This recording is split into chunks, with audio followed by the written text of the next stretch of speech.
የአብርሽና ሩታ ቻናል አደጋ ላይ መውደቁን እንግዲህ አብርሽ ባንደበቱ ተናግሯል ማለት ነው። የተፈጠረው ነገር ምንድን ነው? ብዙ መረጃዎች እየወጡ ይገኛሉ። እንግዲህ ሰርጉ ወይ ደግሞ የቀለበት ፕሮግራሙ ወይ ደግሞ ከጓደኞቻቸው ጋር የሚያሳልፉት ፕሮግራም ከተካሄደ በኋላ እንግዲህ አብርሽና ሩታ ጠፍተዋል ማለት ነው። ዩቲዩብ ላይ ስለ ፕሮግራሙም ምንም የፖሰቱት ያስተላለፉት መልእክት የለም በዩቲዩብ ቻናላቸው ማለት ነው። ሁላቸውም ጠፍተዋል። ምንድነው የተፈጠረው ነገር አሁን የት ነው ያሉት የሚለውን ነገር ሀሳብ እንሰጥበታለን። ሌላኛው ደግሞ የአብርሽና የሩታ ቻናል ወደ አደጋ የደረሰበት ነገር ምንድን ነው? ወይም ደግሞ አደጋ ላይ ወደቀ የተባለበት ምክንያት ምንድን ነው የሚለውንም ሀሳብ የምንሰጥበት ይሆናል። ብዙ ሰዎችም እንግዲህ ይህንን ነገር መነጋገሪያ እያደረጉት ይገኛሉ። የአብርሽና የሩታ ቻናል ሊዘጋ ነው ወይስ ምንድን ነው የተፈጠረው ነገር ምንድን ነው የሚለውንም በደንብ ሀሳብ እንሰጥበታለን። ሌላኛው ደግሞ ማርክ ደግሞ ወደ ኢትዮጵያ እንደተመለሰ እንግዲህ መረጃዎችን ሰምቼ መጥቻለሁኝ ማለት ነው።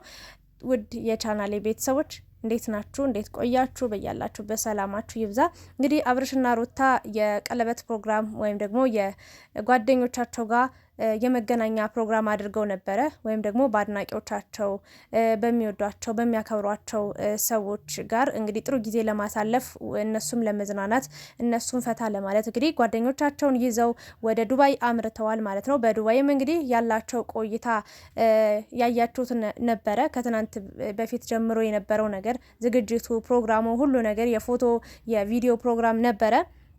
ብዙ ነገሮችን አይተናል ሰምተናል ማለት ነው። እንግዲህ ብዙዎቹም አብረዋቸው ሄደዋል። ብዙ እነ ጽጌን፣ እነ ዳኒን፣ እነ ይሳቅን፣ እነ ሜሪን ሌሎችንም እነ ማርክንም ጨምሮ ሌሎቹም እንግዲህ አብርሽና ሩታን በማለት ሄደዋል ዱባይ ድረስ ማለት ነው። እና ጥሩ ጊዜ እያሳለፉ ይገኛሉ።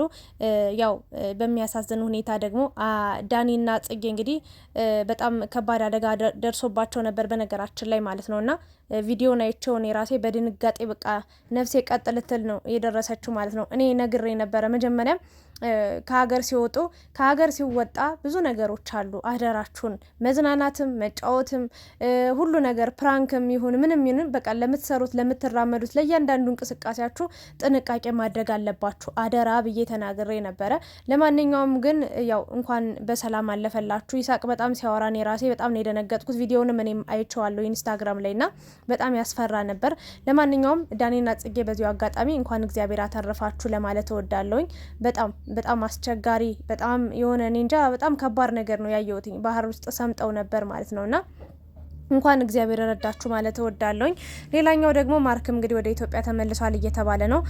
በእርግጥ ዱባይ ላይ ስትሄዱ እያንዳንዱ ቀን እየቆያችሁ በሄዳችሁ ሰዓት ወይም ደግሞ እየቆያችሁ በቆያችሁ ቁጥር ቀናቶቹ እየገፉ በሄዱ ቁጥር ብዙ ወጪ ነው የምታወጡትና ማርክም እንግዲህ ያን ያህል ገንዘብ እስከ ጥግ ድረስ ኑሮት ምናምን ነገር ሳይሆን ከጓደኞቼ ሚዜ ስለሆነም እንዲሁም ደግሞ ከነሱ ተለይቼ አልቀርም በማለት ለነሱ አክብሮት ለመግለጽ እንዲሁም ደግሞ እሱም ለመዝናናት ነው ሄደው እና ይሄ ሁሉ ቀን ያው መቆየት አይችልም።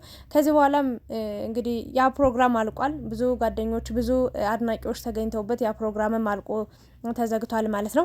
ትናንትና ማቴዎስ ሲናገር እንደሰማሁት ይሳቅም ሲናገር እንደሰማሁት ጽጌም እንደዛው ስትናገር ነበርና መልስ ፕሮግራም እንዳለም እንግዲህ እየተናገረች ሰምቻለሁኝ። እና ከዚህ በኋላም ያው ሌላ ፕሮግራም እንዳላቸው ነው አብርሽና ሩታን የሰማሁትኝና ምን ልላችሁ ፈልጌ ነው ጥሩ ቆይታ እያደረጉ ይገኛሉ በዱባይ ላይ ጥሩ ፕሮግራሞችም አሉ ከዚህ በኋላ እና አብርሽ ሩታ ምንድነው የገጠማቸው ነገር የሚለውን ነገር እኔ እውነት ለመናገር ቪዲዮ ጠብቄ ነበረ።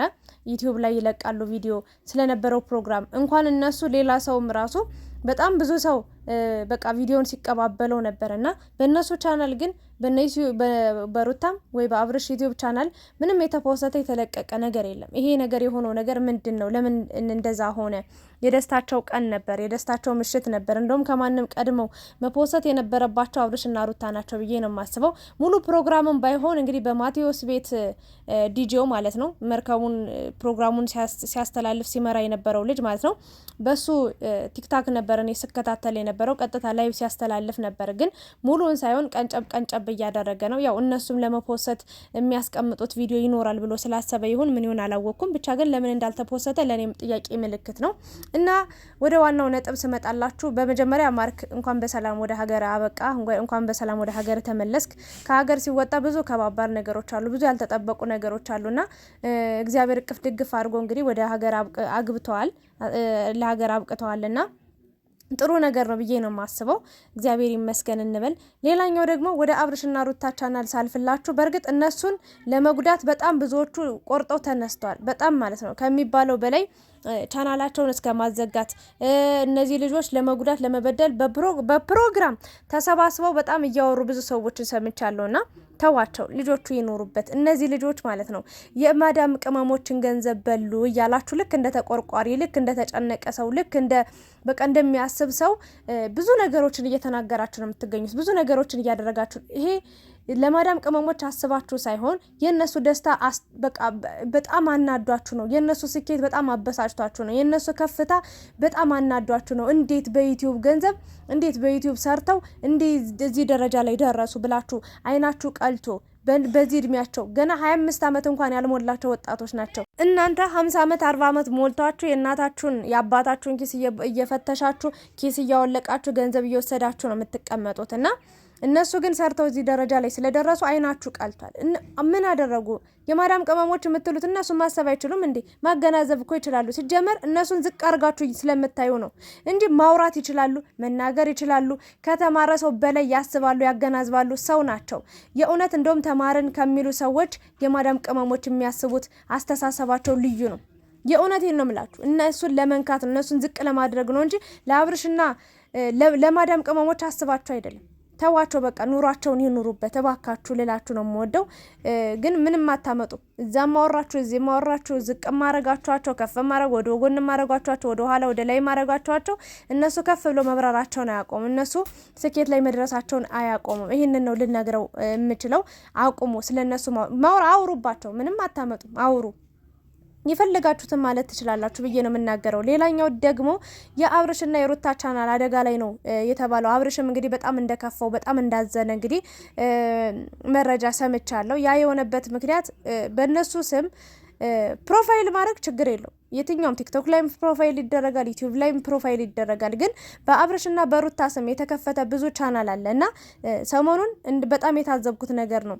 በአብርሽ የትክክለኛ አብርሽ ቻናል ቪዲዮ ሳይለቀቅ የሰርግ ፕሮግራሙ ወይ ደግሞ የቀለበት ፕሮግራሙ በዋናው ቻናሉ አልተለቀቀም። ግን በአብርሽ ስም የተከፈተ በአብርሽ ፕሮፋይል የተከፈተ ቻናል ግን ተለቆበት እስከ 100 ምናምን ሺህ ቪው ታይቶለታልና በጣም ነው የገረመኝ። ያ መሆን የለበትም። አብርሽም የኔ ቻናል ዝቅ እያለ ነው፣ የኔ ቻናል እየወደቀ ነው፣ በኔ ስም እየተከፈቱ በኔ ፕሮፋይል እየተከፈቱ ቻናሎች የራሴ ቪዲዮዎች እየተለቀቁ እኔ ይስሩ ይለወጡ ብዬ ነበረ። ግን ደግሞ ሙሉ ቪዲዮቻችን እየጫኑ እኛን እያከሰሩን ነው የሚገኙት። በሩታም በኔም ሰብስክራይባችን አላድግ አለ እያለ ነው ያለውና ከዚህ በኋላ ግን እንደሚያዘጋ በ24 ሰዓት ውስጥ ይህንን ቪዲዮ ካላጠፋ ወይም ደግሞ ፕሮፋይሉንም ስሙንም ካልቀየረ እንግዲህ እንደሚያጠፋው አብርሽ እንግዲህ ተናግሯል። ቪዲዮም እንሰራበታለን ብሏል። እውነት ነው። የእውነት ፎቶአቸውን ተጠቀሙ፣ ፈቅደውልናል። አብርሽ የማንንም ቻናል አላዘጋም ብሏል።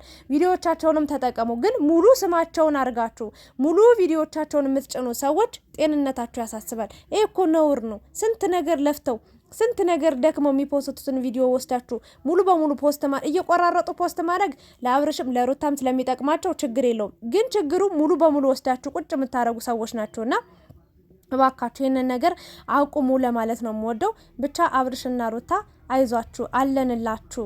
እናንተም እንግዲህ ጥሩ ፕሮግራም አሳልፋችሁ በሰላም በጤና ሙቀቱ በጣም አስቸጋሪ እንደሆነ ኢሳቅ ትናንትና ላይቭ ላይ ቁጭ ብሎ ሲናገር ነበርና ሩታ እንኳን ያን ያህል እንዳልከበዳት ተናግራለች። ግን አብርሽ በጣም ከበድ እንዳለው ሙቀቱ የቀለበት ፕሮግራሙን በጣም ብዙ ውጣ ውረድ የነበረው ማለት የደስታም በጣም ከደስታ ብዛትም ድካም ላይ እንደነበሩ እየተናገረች ነበር ሩታና ብቻ ግን አይዟችሁ ፈጣሪ ከእናንተ ጋር ይሁን። በሰላም ለሀገራችሁ ያብቃችሁ ለማለት እወዳለሁ። የራሳችሁን ጠብቁ። ብዙ ምቀኛ ብዙ ሸረኛ ስላለ ማለት ነው። ይህንን ነው ልል የምችለው።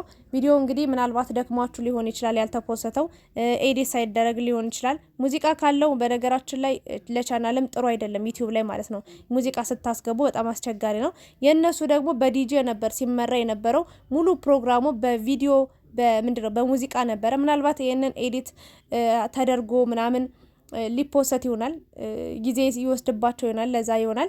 ብቻ ግን በአብርሽና በሩታ መጥፋት የተጨነቃችሁ ሰዎች አይዟችሁ ለማለት ነው። ምንም አልሆኑም፣ ድካም ላይ ስለሆኑ ነው። ቪዲዮም ይለቀቃል።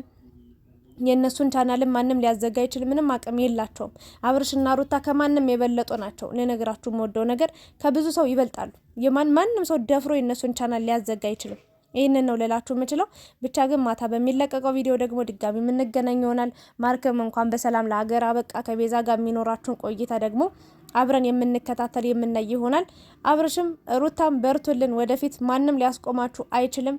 በሰርጋችሁም፣ ባለባበሳችሁም፣ ባረማመዳችሁም፣ በሁሉ ነገራችሁም የሚተቻችሁ ሰው ከመሬት ተነስቶ አይጠፋም እና የሚተቻችሁ ሰው ደግሞ ያሳድጋችኋል፣ ያበረታችኋል፣ ያጠነክራችኋል እንጂ ወደኋላ ልታዩ አይገባም፣ ሊከፋችሁ አይገባም። ደንግጥ የሰው ወሬ፣ የሰው ሀሜት፣ የሰው ስድብ፣ የሰው መጥፎ ንግግር ቢያስቀራችሁ ቢያስቆማችሁ ኑሮ የእውነት ዛሬ ላይ አትደርሱም ነበርና እውነት ይሆናል አይሆንም ተብሎ በቃ እኔ እንጃ የተጠበቀው ቀርቶ ያልተጠበቀው ነው የሆነውና ጅማሯችሁ ያስፈራ ነበር። መሀል ላይ የነበረው ነገር ያስፈራ ነበር። ነገር ግን ፍጻሜያችሁ አምሮ ዛሬ ላይ ደርሳችኋል። ቀለበት፣ ሰርግ ምናምን ለማለት በቅታችኋልና ስለ ሁሉም ነገር እግዚአብሔር ይመስገን። እና ያው ከጾሙ ጋር ተያይዞ ብዙ ሰዎች ብዙ አይነት ሀሳብ አስተያየቶችን እየሰጡ ይገኛሉ። አንዳንዶቹ ያው በመሳደብ፣ ሌላኞቹ ደግሞ በህማማት እኮ ሰርግም ቀለበትም ምናምን የሚደረግ ነገር የለም፣ ዘፈን የሚባል ነገር የለም፣ እባካችሁ አቁሙ። ሃይማኖታችሁ ኦርቶዶክስ ከሆነ እንደዚህ አይነት ነገር አይደረግም። የክርስቶስን ህማማት የክርስቶስን ህመም ስቃዩን የምናስብበት እኛም ለስጋችን ሳይሆን ለነፍሳችን የምናስብበት የምንጸልይበት የምንሰግድበት ወቅት ነው። ሰርግ እንዲህ ቀለበት እንዲህ ደግሞ ዘፈን ምናምን አታድርጉ ባካችሁ እያሉም በቀናነት ሀሳብ አስተያየት እየሰጡ የሚገኙ። አዎ እውነት ነው። እኔ እስከ እሁድ ድረስ ያው ጾም ነበር አይኖ፣ ግን ደግሞ ፕሮግራሙም እነሱ ባላሰቡት መንገድ ቀኑ ስለደረሰባቸው ነው። ግን ደግሞ አሁን ህማማት ገብቷል። ዛሬ ሁለተኛ ቀናችን ይዘናልና እችን ህማማት በጾም በጸሎት በማሰብ ትዳራችሁ ህይወታችሁ እንዲባረክ ብትጸልዩ ብትሰግዱ የተሻለ ነው ብዬ ነው የማስበው። በተረፈ እግዚአብሔር አምላክ ቅፍ ድግፍ አድርጎ በሰላም ለሀገራችሁ አብቃችሁ ላለውኝ። ሰላም ቆዩ። ላይክ፣ ሼር፣ ሰብስክራይብ ማድረጋችሁን እንዳትረሱ።